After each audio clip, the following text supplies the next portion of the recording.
Hello, good morning, good afternoon, good evening. Here's another X-Force Data Summit presentation with the talented Kerry Townsend, a manager from Accenture over in Great Britain, the UK. And she's gonna get us all started with Salesforce Marketing Cloud. So here's Kerry. Thank you. And thank you for joining me in this session today, which is getting started with Salesforce Marketing Cloud.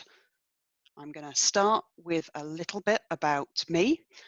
So I've been working with Salesforce for over a decade now, predominantly the core platform, and I moved over to Marketing Cloud 4 years ago. And the reason I highlight that is because my experience started with Service Cloud, I took a lot of that knowledge over with me, and therefore how I've approached Marketing Cloud has been shaped by that experience. I'm also a Trailhead Ranger, and I also have a number of certifications, including a number of the Marketing Cloud ones. So that includes the email specialist, the Marketing Cloud consultant, and more recently, the admin, which I passed in the last month or so. I am also a user group leader within London, so I am a co-lead with the B2C marketer group in London with my colleague Jimson Lee, and I'm also one of the co-organisers of London's Calling, which is a community conference that we've been running for the last 5 years, which has lots of people from the community like me talking about topics to do with Salesforce like this in a in-person setting once a year, which is a really great event, and you'll find that there are lots of community conferences around the world which you should definitely check out. So in this session today, I'm going to talk about getting started with Marketing Cloud. And I've broken this down into two sort of key streams, which I see when you start using this particular product. Now, the first one is about using the tool. So that is getting to understand all the point and click areas of the tool and what you can do with it. And then it's also getting the training and maybe the certifications. But that on its own will not make you successful with Marketing Cloud. So that is the best place to start and a great place to start, but it will not get you everything that you need. And in this session, I'm also going to cover a couple of fundamental areas which I think you should also be aware of when you start your Marketing Cloud journey. And these would be what I've described as the success fundamentals. So that's having an understanding of communication strategy. It's also having an understanding of subscriber management. What I mean by that is that people give you consent to send messages to them, and it's important to understand that that is a responsibility, and that to be able to communicate with those people moving forward, then you need to respect that, allow them to update it, and include that in all your communications, and also deliverability. So this particularly relates to email, but in this circumstance, you want to make sure that the messages and the emails that you've spent time designing and crafting actually get to the users that you want to see them. So it's another important area which isn't necessarily covered as a fundamental when you get to learn the tool, but if you work in a setting where you're using the tool every day for a company, these are definitely areas that you want to be paying a lot of attention to. So what I'm going to go through in terms of using the tool is I'm going to give you an overview of how to think about the tool and how to approach it. Now, Marketing Cloud is quite a vast tool, and it's grown predominantly through acquisition, and it means that there are lots of different areas, and I'm not going to go into all of those at this time. But I am going to pick out some of the key elements that I think you should be aware of. I'm going to describe how they all fit together, and this will help you when you start your journey and you consider which areas you start to learn first. And when I started learning Marketing Cloud, this wasn't clear to me. And on my journey, we didn't have things like Trailhead. So I was very much sort of learning as I went. And I was also very much using the help material and leaning on the people around me that had used the tool. And I really hope that this session helps to give you an overview of how to consider the tool so that when you start your journey, you know where to step into. So if we move on to understanding sort of the building blocks, right? So in this section, I'm going to talk about learning the tool. Okay, so in here, this is a very, very simplified diagram of what Marketing Cloud looks like. And first of all, I want to call out what are called studios. So the studios in this example here refer very much to the different channels that you might use with Marketing Cloud. Now, Marketing Cloud is very much predominantly used as a B2C tool, as a B2B tool, and you'll see here that the studios and the channels that have been called out are very much for mass broadcast.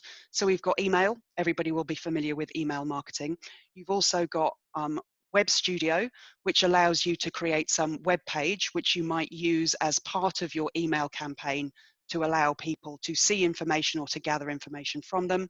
You've got Mobile Studio, which allows you to send mobile messages. And then you've got Advertising Studio, which allows you to touch on sending programmatic marketing. So that's sending advertisements to platforms like Salesforce, Twitter, Instagram. So on a day-to-day basis, you might be working on a campaign that includes one or many of these different channels. And therefore, on a day-to-day basis, you would find yourself in these particular studios. But in addition to that, Marketing Cloud has other capability, which includes what they describe as builders. So builders work across these different channels and they allow you to work with various functions. So if we look at Contact Builder here, that is where you manage all your data. So exactly what it says, it allows you to work with your contacts. So those are the people that you email.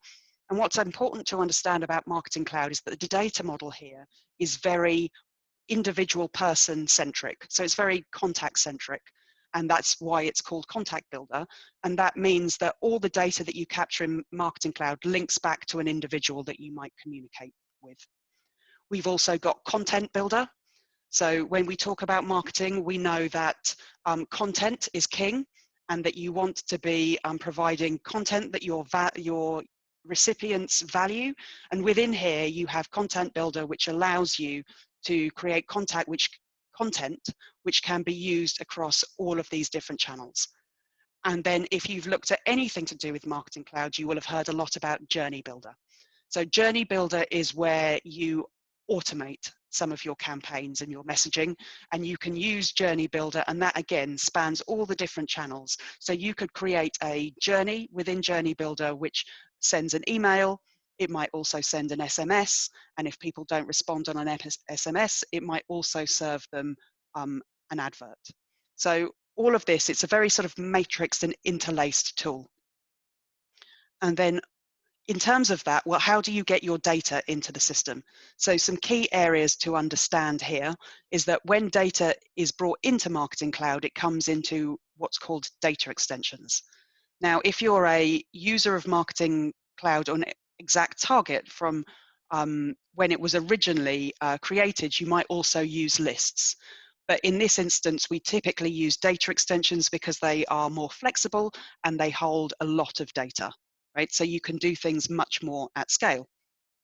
And they're sort of very much analogous to like a database table or an Excel sheet where you keep your data together and then you link it or you run queries to link your data together. So Contact Builder and data extensions are very closely linked. Now, to get your data into Marketing Cloud, you have a number of different options. If you're working with Salesforce, then you can use Salesforce Connect, which is a application which you install into Salesforce Core, and then you use the connected app technology to be able to create a tightly coupled relationship between Marketing Cloud and Salesforce. So that would be Sales Cloud or Service Cloud. And that allows you to pull data in on a schedule. And it also means that you can do a level of interaction via Journey Builder, which pushes data back into Sales Cloud and Service Cloud. And you can see the interactions that people have taken from the messages that they've got in Marketing Cloud. You can see that in Salesforce. Another option is to bring information in through an FTP site.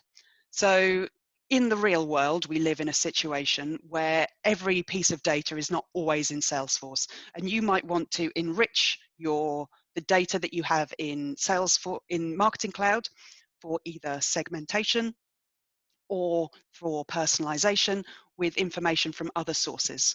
And you can do that by bringing the data in through an FTP site, which Marketing Cloud provide, which is again tightly coupled with the application, and you can bring data in and pull it in potentially on a schedule if that works for you, or you can bring it in manually via the FTP site. And then the other alternative is through the APIs. So Marketing Cloud has both a SOAP API and a REST API, and they have slightly different capability. And I'm not going to go into that in a great deal of detail here, but if you have another external system and you want to be bringing data in on a schedule or automatically, then you can definitely look to step into using the APIs and all the power that they bring. So for this session, I'm going to go into a little bit more detail about the channels. Right? So when you step into the tool, you'll see this toolbar here, and you'll see that all the data has been nicely organized here. So you've got your studios here on one side, and you've got your builders here on the other. Now, in that very cut down example, I only illustrated that there were 4 studios. Now, in reality, there are more. But for this sort of beginning intro session, I'm only going to talk about these first 4 because these give you a nice intro into what you would initially start to look at. And the chances are, if you were beginning to work with Marketing Cloud, it would be one of these studios that you would predominantly spend your time in. Typically, I have found that organizations start with email marketing and then they look to build that out as they become more comfortable and are more confident with the tool, and as they identify their customers' behavior and feel that it is appropriate to bring on other channels. So Email Studio has a number of different functions within it. So in here, you'll see just a small screenshot. And what you'll see here is it looks like, in many cases, any sort of other mass email editor sort of setup. So you've got components that you can drag here on one side, and then you've got the view of both what the preview of the email will look like, plus you can also have a look and see what the code and the HTML behind that might look like. And in here, you have a number of areas which are called content blocks, right? And you create these content blocks which are reusable, and then you can drag them in to your emails or create templates, and therefore keep your branding consistent and have these reusable tools throughout. So within Email Studio, you can do things like create emails. You can create email templates. You can manage subscribers. So you can go in and see your subscribers and see whether they've opted in or not. And you can also look at tracking data. And tracking data is where you can see whether people have engaged, how many emails have bounced, whether they've clicked, whether they've opened, that level of engagement. So next, we're going to come on to Mobile Studio. So again, you'll see that the interface starts to look very similar. And within Mobile Studio, you have a number of different options in there as well. So this would be a place where you can send SMS messages. So those are individual messages to people whose mobile numbers that you have. But you can also create push notifications. So if within your organization you have a mobile app, you can integrate that mobile app with Marketing Cloud, and you can therefore either send messages into the app's inbox, or you can put push notifications that appear on the screen, and you can send those out to users. And again, you can either do this individually, or you can automate that as part of a campaign. In here would also be where you might set up keywords. So that's when you receive a text message, you might see that there's a 5-digit word which indicates the brand that's being used, or you might receive these just from standard numbers within your geographical region. Then we have Advertising Studio. So within Advertising Studio, you can create audiences. Now, the joy of Marketing Cloud and connecting it potentially to Salesforce is that you have first-party data.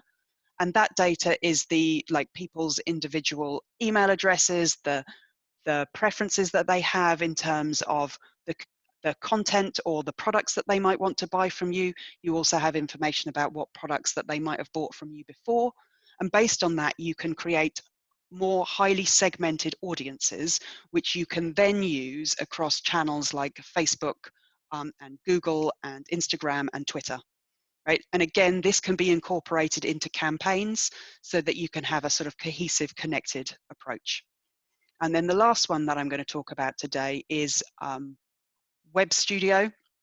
Now, this is a place where you can actually create landing pages and web pages. It's also a place where you can write scripts which operate on the data within Marketing Cloud. So it's important to highlight at this point that when we talk about any sort of coding or scripting in Marketing Cloud, it is different to Salesforce Core. So in Marketing Cloud, we use AMP script and we use server-side JavaScript. Whereas in Salesforce Core, you might be more familiar with potentially Lightning components or Apex or even Visualforce. And that's very important to sort of understand, because when if you're making a transition from Service Cloud or Sales Cloud through to Marketing Cloud, then there are some skills that you will need to relearn and understand. So both of those, like server-side JavaScript is JavaScript. So if you have familiarity in that language, that is definitely going to help. And also AMP script has a very similar construct. So all of these things will be relatively simple to pick up, but it's just important to know that there is a difference. So typically what you would use Web Studio for is potentially to write some scripts which are used within the tool, or it might be that you're looking to create a landing page or a form so that when someone goes to an email, that they then link out to a particular page in Marketing Cloud where you collect more information and you bring that back into data extensions. Now, again, this is not a replacement for your website or your content management system, but sometimes it is useful to have a tactical tool where you can bring some pages and create some pages for specific tactical reasons, i.e. campaigns or something like that, and then they can be integrated into your website. So that's the studios. Next, if we move on to builders, and there are more builders than I highlight here, but the three that I've picked out specifically include Journey Builder, Content Builder, and Contact Builder. And those can be very difficult to swap between the two at times, because I sometimes say contact when I say content. But once you understand what you're for, it will be very obvious which one you're talking about. So the first one I'm going to talk about is Journey Builder. And in here, now again, if you've seen any sort of promotional activities around Marketing Cloud, the chances are you've seen some diagrams or images of journeys which are built in Journey Builder. And as you can see from the screen here, you can see a flow of activities, of nodes on the screen, which in this case, what would happen is a subscriber or a content would move through these different flows, and the journey is controlled by these decision points that go through the journey. So the way that Journey Builder works is that you have a number of different options, which are, you can see on one side here, which you can drag and drop onto the journey canvas to create a full journey.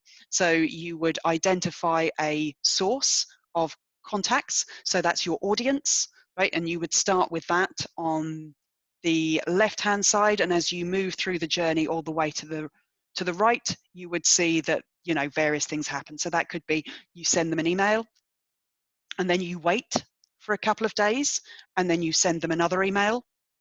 And if they don't open that email, then you might put in a decision point that looks to see whether they've opened it or not. And if they haven't opened it, then you might put in another branch and you might send them a text message, because you've established that they are not necessarily engaging on the email channel, and therefore you are looking to communicate with them in a different channel, which in this case could be mobile.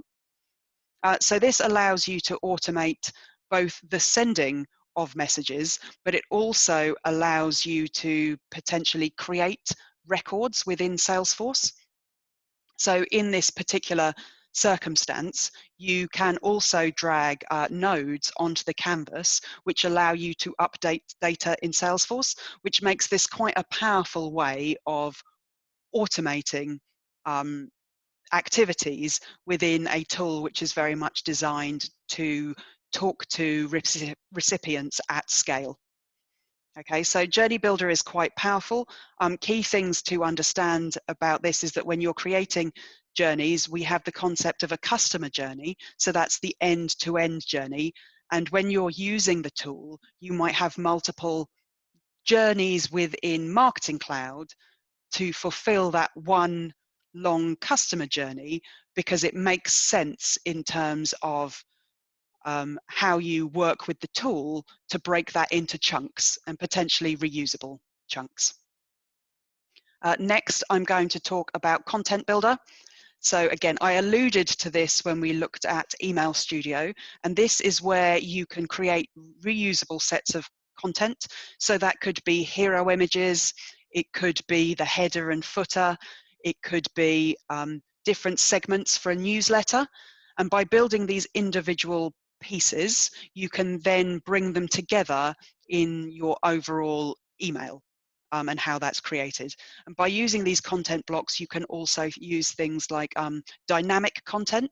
So depending on the preference of the particular user, you might choose to serve them different content. And that an example of that would be if they wanted different, if they were interested in different products, you might serve them different content, or if they were in a different geographical area. So if they lived somewhere else, like in different places, you can make that content very regional. So again, this is a very powerful tool. And when you build content blocks, they are, so Salesforce Marketing Cloud manages the responsiveness within different email form factors, which makes that a very sort of straightforward and easy tool for most people to get started with straight away. And then this last one that I'm going to talk to you about is, again, Contact Builder. So this is where you manage all things about data, and at the center of this is the individual person. So again, if you're using a different database or you're using Salesforce core, you would find that the data model there very much works off accounts and then contacts. And then under accounts, you might also have cases or opportunities. Within Marketing Cloud, everything is contact centric, right? So it is, the person is at the heart of it. And that's because, we identify people by their email address or their mobile phone number. So as you can see in this little diagram here, on this wheel, you'll see that the contact is at the very center. And then you would bring data over into Marketing Cloud, either from Salesforce or through the FTP site, and you link that all together with their contact ID, or sometimes also referred to as their subscriber key, which is how we link people, and that can typically be via email or by a unique number that is used.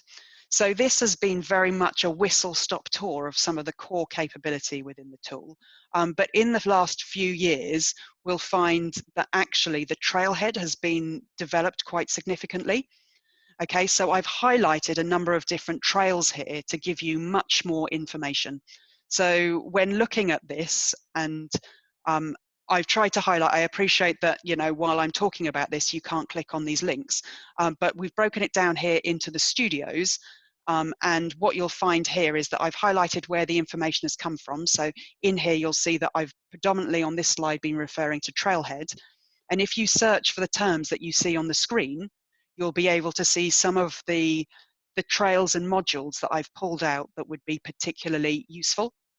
Now, in here, I've also highlighted a video from YouTube, which talks about this Web Studio and Content Builder. So these are definitely resources that I would recommend that you start with. And when I first started, we didn't have any Trailhead. So I was sort of trying to navigate the help and learn this at the time, and now we've got to a great stage where actually there's quite a lot of Trailhead content, and sometimes it can be a little bit confusing as to where to start. So these are the ones that I definitely recommend that you start with initially. And then equally, I've gone through, and we've got the same here for Content Builder. So these are some of the ones that I've particularly pulled out in this particular setting. So yeah, I mean, all of this is really valuable content, and I encourage you to get involved. Okay.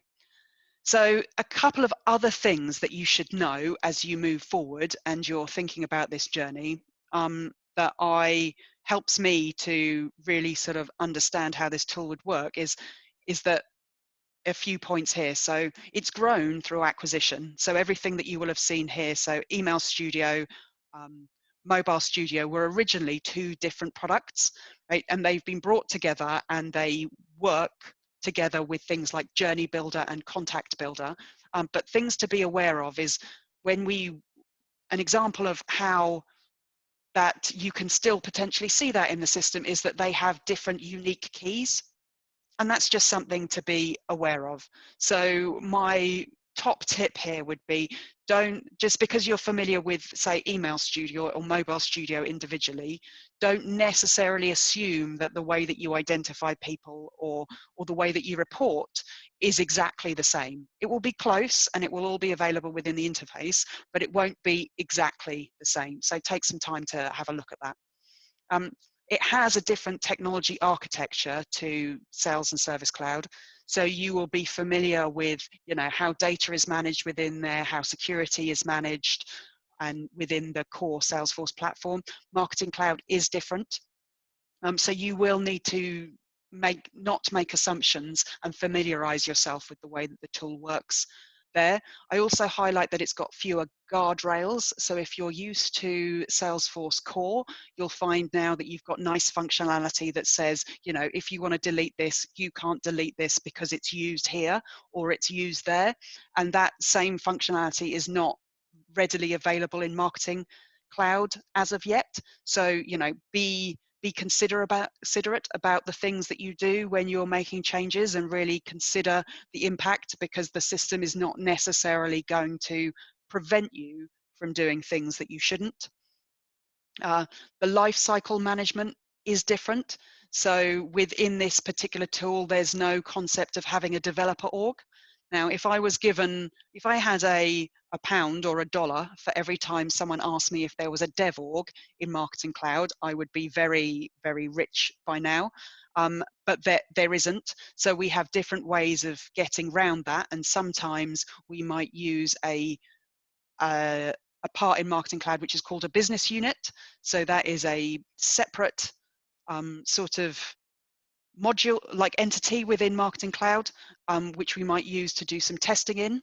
But it's also worth knowing that if we have taken that approach, that there are no sort of commercial tools which allow you to move the functionality from one business unit to another.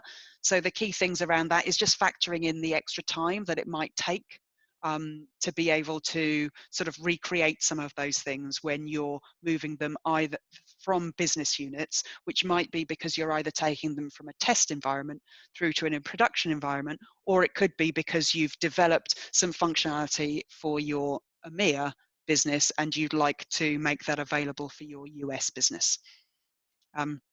It's also important to understand that the end user are more like admins in Marketing Cloud. So within Salesforce Core, we have a very clear split between what end users can do and what admins can do.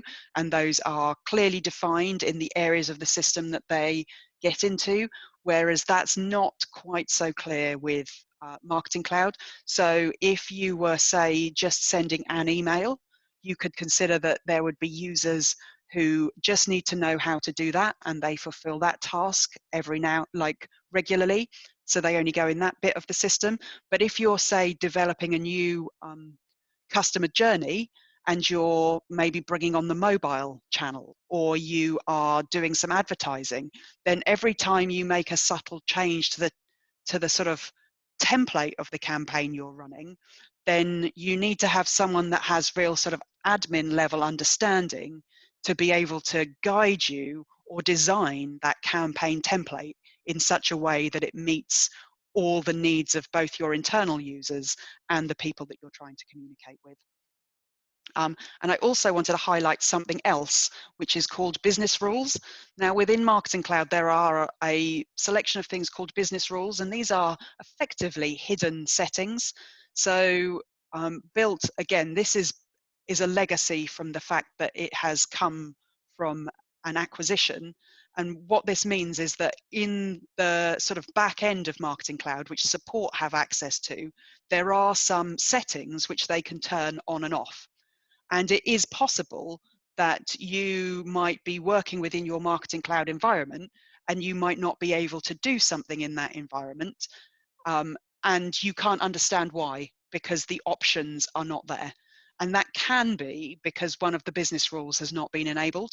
So in that setting, if you see some functionality in Marketing Cloud and you have seen someone demonstrate it, but it isn't available in your environment, then it is always worth getting in touch with support and asking them if there is any particular reason why you can't see that functionality. And that could be because it's not available within your particular, like the environment that you've got, so the level of license you have, but it could also because the business rules are turned off. And one of those examples is that one of the building business rules is actually send email. So in the back end, they can change a setting, which means that nobody can send any email. And therefore, if you're just starting to work with it, or you're working with a business unit and you can't work out why you can't send any emails, the chances are it's because a business unit has been turned off. Okay, so coming on to the next section is the success fundamentals. So you have a reasonable understanding of the different areas of the tool. You've done a lot of the Trailhead. You may have been to a community conference or a user group, and you've seen some people using the tool, and you are having the opportunity in your organization to start using Marketing Cloud. This is all very exciting, but there are a couple of other things that you really need to be considerate of when you start to work on this journey. And I have boiled these down into three main areas. So that's your communication strategy overall. And this is typically, now all of these things are typically viewed from an organization level rather than an individual person. But if you are working with Marketing Cloud, then you want to make sure that your organization as a whole is very mindful of these particular topics. So what do I mean by communication strategy? So in here, I mean being very intentional about what content you're sending, what channel you're sending it on, and when you're sending. So when you have an automation tool like Marketing Cloud, it removes a lot of the barriers in terms of the scale and the volume of messages that you can send.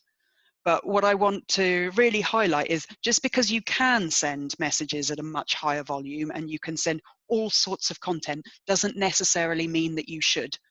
And when you consider the campaigns that you're going to be running, you definitely need to think about, the overall journey of the customer, which you'll hear a lot of talk about. And also, if I was an individual, how often would I be getting something and what would I be getting?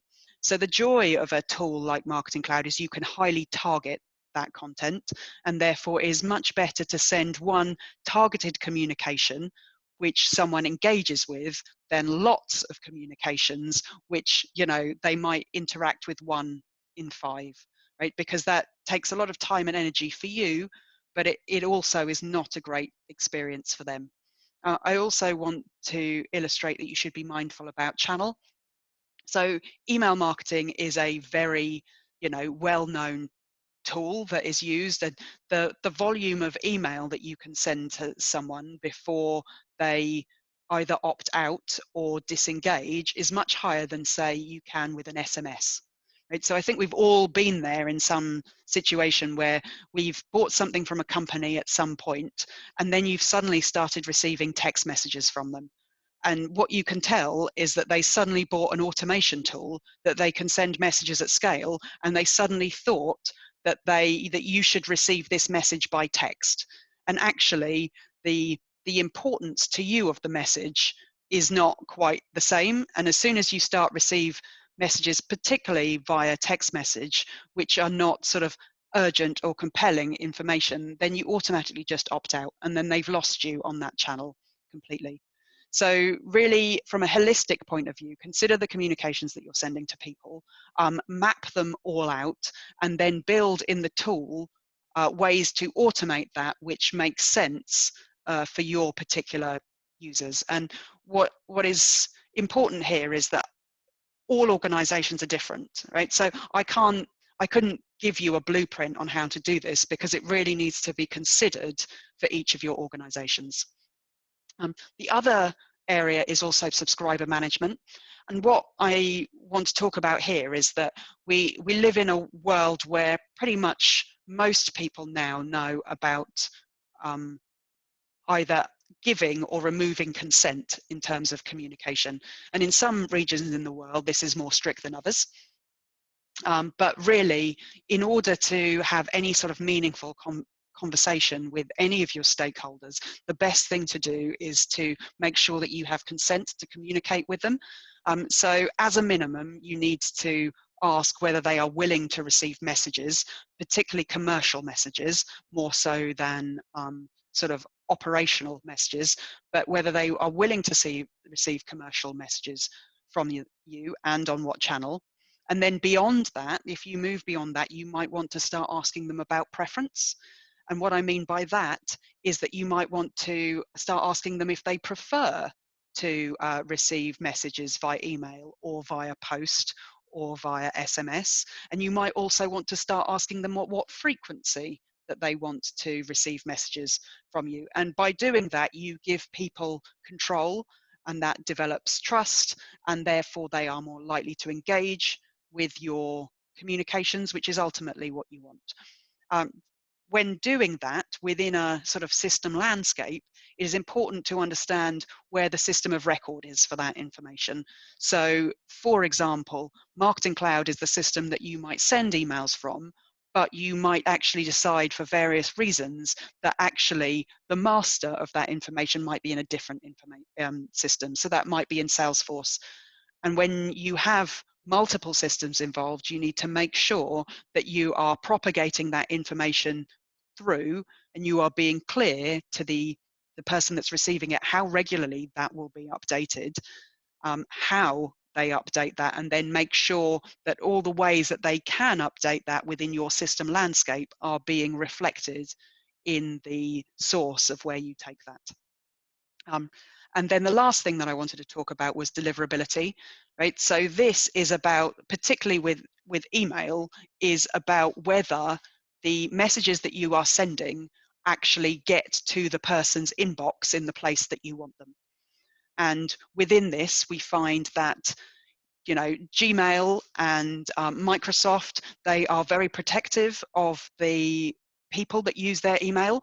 And if they believe that your emails are either not coming from a genuine source, or that they have some sort of malicious intent, like they're a phishing email or they're a spam email, then they are going to take action, and they are going to either remove that completely, they're going to move it into the spam, or they're going to move it into a different folder so it doesn't get directly in front of the person, which is predominantly what you want. And Marketing Cloud as a whole has a couple of tools which will allow you to work with that. So you have something called a sender authentication pack in Marketing Cloud. And again, this is covered in more detail in some of the Trailhead. But what this does is it brands your instance of Marketing Cloud, and it updates the sending information and also the technical sending information from like the email, to give the ISPs, so the internet service providers, confidence that the email is coming from your owned domain, and it matches that all up together, and therefore that helps to make sure that the emails get delivered into the inbox as you would like. It also means that the links in the images also include your brand domain. Another thing to alert you to is the concept of IP warming.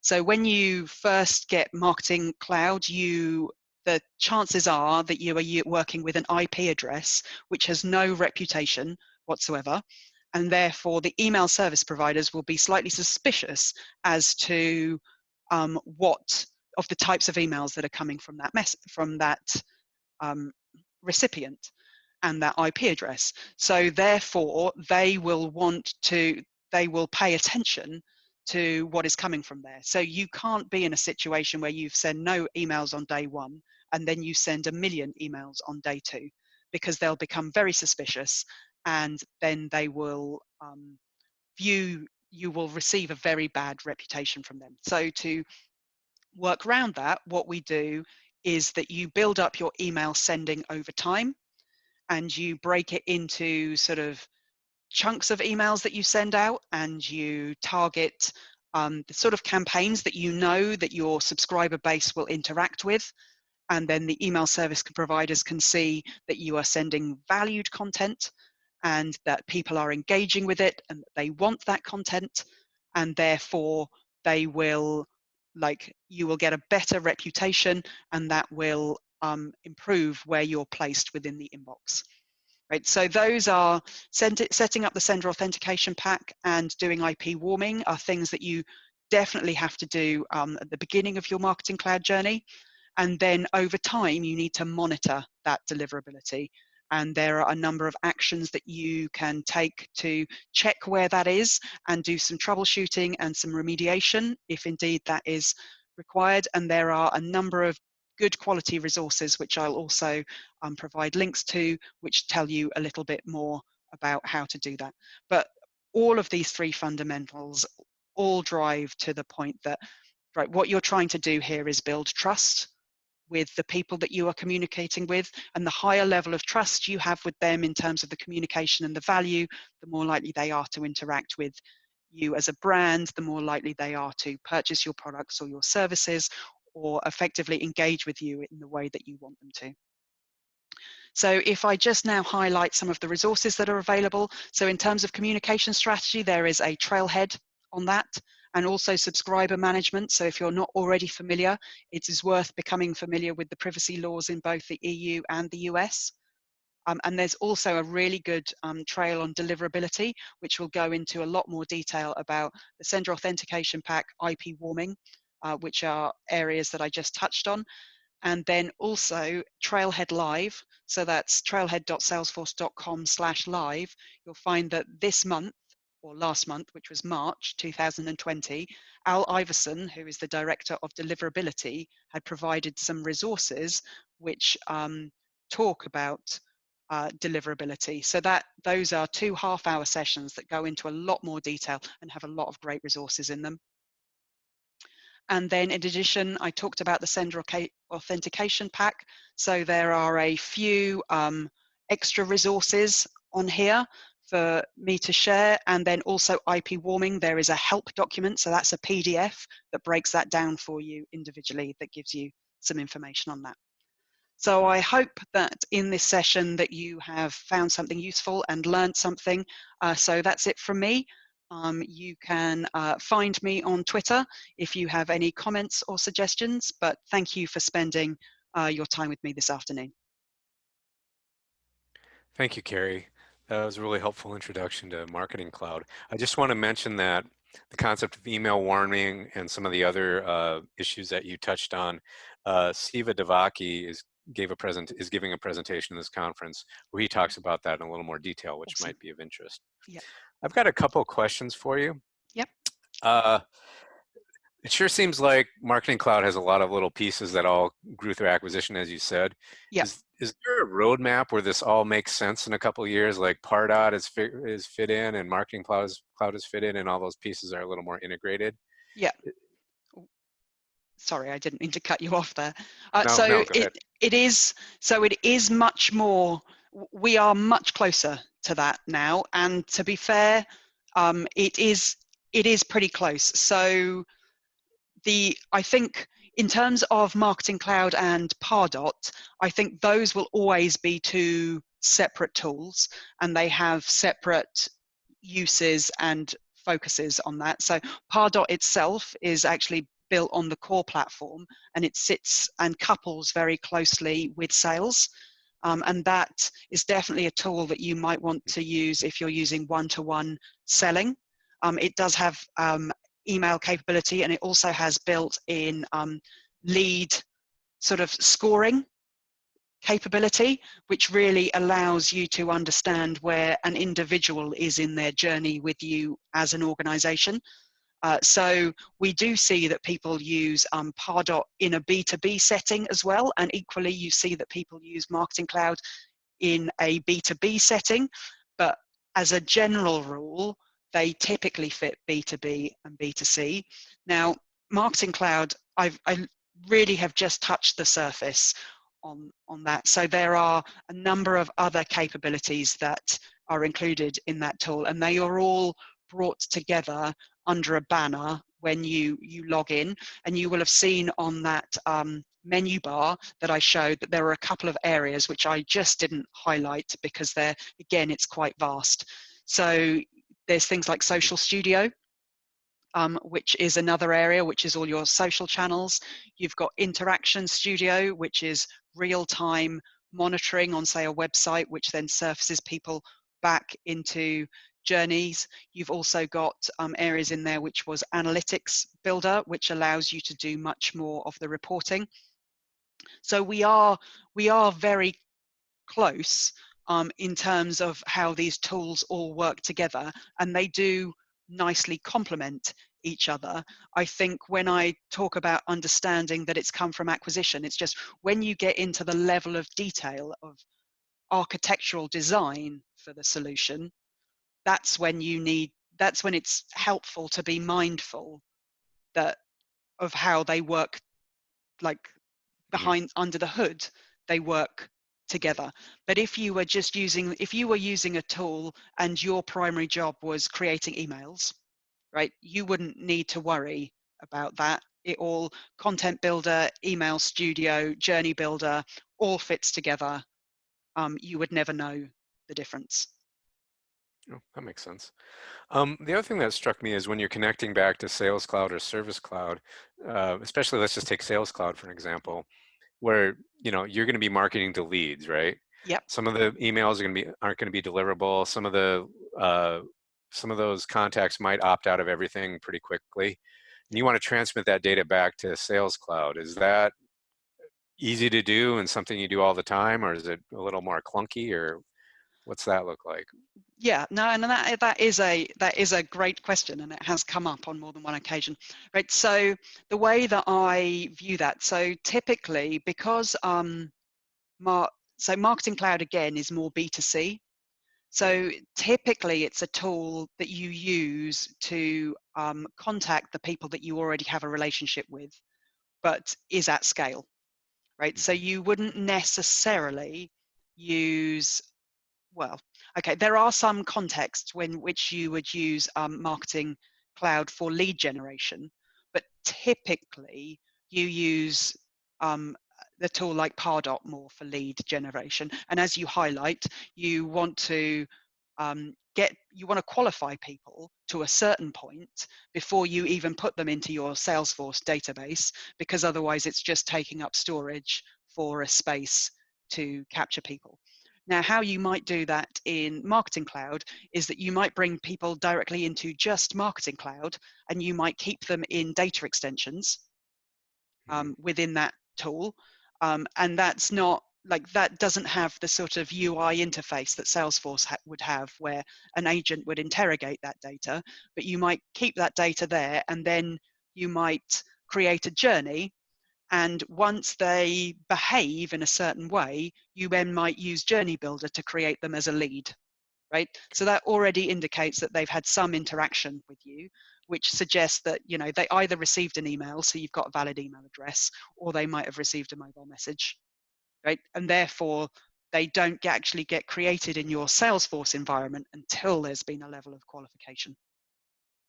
But Journey Builder has ability to natively go and create an object instance in Salesforce, a lead object instance, if Yes, you it need does. to. It's not a big Yes. hassle. Well, that's nice. Yes, yeah, no, and Cool. that is a nice piece of capability. And also, we might see something like cases. So that's Hmm. a common use case, is something happens, and as a result of that, you want to create a case for an agent to go and follow up and have more of a one-to-one conversation with someone. Good. Well, that's all interesting stuff. Thank you again for presenting at the conference, and I hope the rest of your day goes well. Wonderful. Thank you. It was a pleasure. Thank you very much.